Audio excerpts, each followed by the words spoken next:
Charlie and the Chocolate Factory by Roald Dahl, Chapter 19.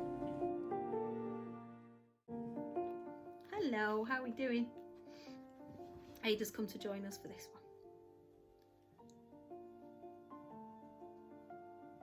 Can you finish sniffing?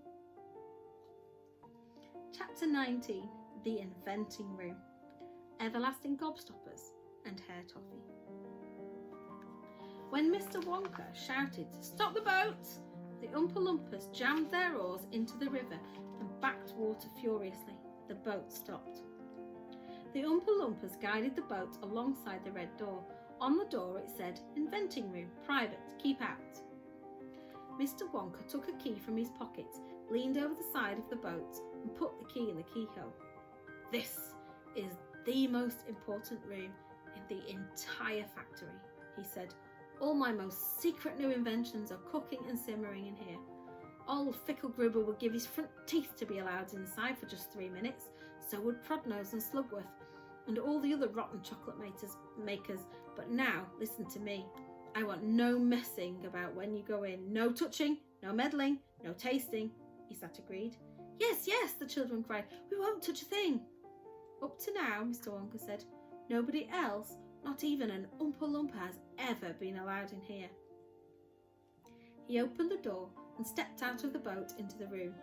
The 4 children and their parents all scrambled after him. "Don't touch!" shouted Mr. Wonka, "and don't knock anything over." Charlie Bucket stared around the gigantic room in which he now found himself.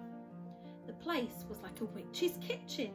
All about him black metal pots were boiling and bubbling on huge stoves, and kettles were hissing and pans were sizzling, and strange iron machines were clanking and spluttering, and there were pipes running all over the ceiling and walls, and the whole place was filled with smoke and steam and delicious rich smells.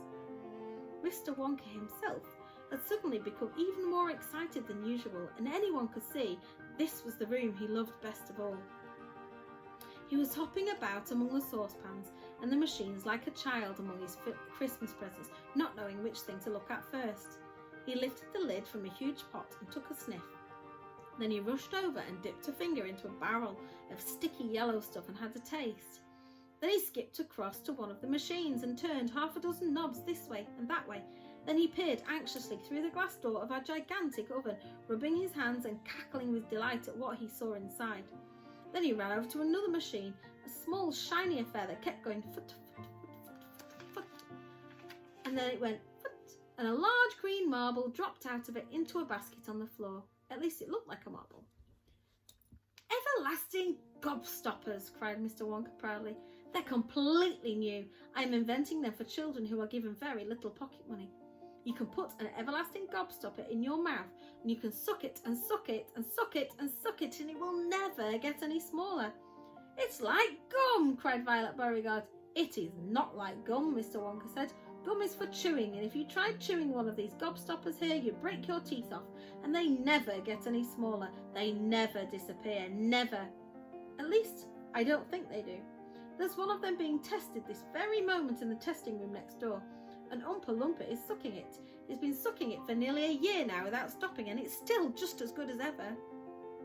Now, over here," Mr. Wonka went on, skipping excitedly across the room to the opposite wall. "Over here I am inventing a completely new line in toffees." He stopped beside a large saucepan. The saucepan was full of thick, gooey, purplish treacle, boiling and bubbling. By standing on his toes, little Charlie could see inside it. "That's hair toffee!" cried Mr. Wonka. "You eat just one tiny bit of that in exactly half an hour. A brand new, luscious, thick, silky, beautiful crop of hair will start growing out all over the top of your head, and a moustache, and a beard." "A beard!" cried Veruca Salt. "Who wants a beard, for heaven's sake?" "It would suit you very well," said Mr. Wonka, "but unfortunately the mixture is not quite right yet. I've got it too strong. It works too well. I tried it on an Oompa Loompa yesterday in the testing room, and immediately a huge black beard started shooting out of his chin. The beard grew so fast it was soon trailing all over the floor and the thick hairy carpet. It was growing faster than we could cut it. In the end, we had to use a lawnmower to keep it in check. But I'll get the mixture right soon, and when I do, then there'll be no excuse anymore for little boys and girls going about with bald heads." "But Mr. Wonka!" cried Mike TV. "Little boys and girls never do go about it." "Don't argue, my dear child. Please don't argue," cried Mr. Wonka. It's such a waste of precious time.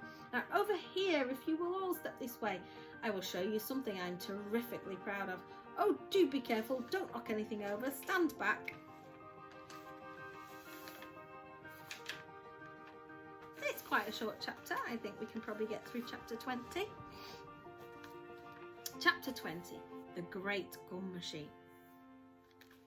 Mr. Wonka led the party over to a gigantic machine that stood in the very centre of the inventing room. It was a mountain of gleaming metal that towered high above the children and their parents. Out of the very top of it, there sprouted hundreds and hundreds of thin glass tubes, and the glass tubes all curled downwards and came together in a bunch and hung suspended over an enormous round tub as big as a bath. "Here we go!" cried Mr. Wonka, and he pressed 3 different buttons on the side of the machine. A second later, a mighty rumbling sound came from inside it, and the whole machine began to shake most frighteningly, and steam began hissing out of it all over. Then suddenly, the watchers noticed that runny stuff was pouring down the insides of all the hundreds of little glass tubes and squirting out into the great tub below. And in every single tube, the runny stuff was of different colours, so that all the colours of the rainbow, and many others as well, came sloshing and splashing into the tub. It was a lovely sight, and when the tub was nearly full, Mr. Wonka pressed another button, and immediately the runny stuff disappeared, and a whizzing, whirring noise took its place, and then a giant whizzer started whizzing around inside the enormous tub, mixing up all the different coloured liquids like an ice cream soda. Gradually, the mixture began to froth. It became frothier and frothier, and it turned from blue to white to green to brown to yellow, then back to blue again. "Watch," said Mr. Wonka. Click went the machine, and the whizzer stopped whizzing. And now there came a sort of sucking noise, and very quickly all the blue frothy mixture in the huge basin was sucked back into the stomach of the machine. There was a moment of silence. Then a few queer rumblings were heard. Then silence again, and suddenly the machine let out a monstrous mighty crow. And at the same moment a tiny drawer, no bigger than the drawer in a slot machine, popped out of the side of the machine, and in the drawer there lay something so small and thin and grey that everyone thought it must be a mistake. The thing looked like a little strip of grey cardboard. The children and their parents stared at the little grey strip lying in the drawer. "You mean that's all?" cried Mike TV, disgusted. "That's all," answered Mr. Wonka, gazing proudly at the result. "Don't you know what it is?" There was a pause. Then suddenly Violet Beauregard, the silly gum-chewing girl, let out a yell of excitement. "By gum, it's gum!" she shrieked. "It's a stick of chewing gum!" "Right you are!" cried Mr. Wonka, slapping Violet hard on the back. "It's a stick of gum! It's a stick of the most amazing and fabulous and sensational gum in the world." And we will save chapter 21, Goodbye Violet. Till tomorrow. Night night.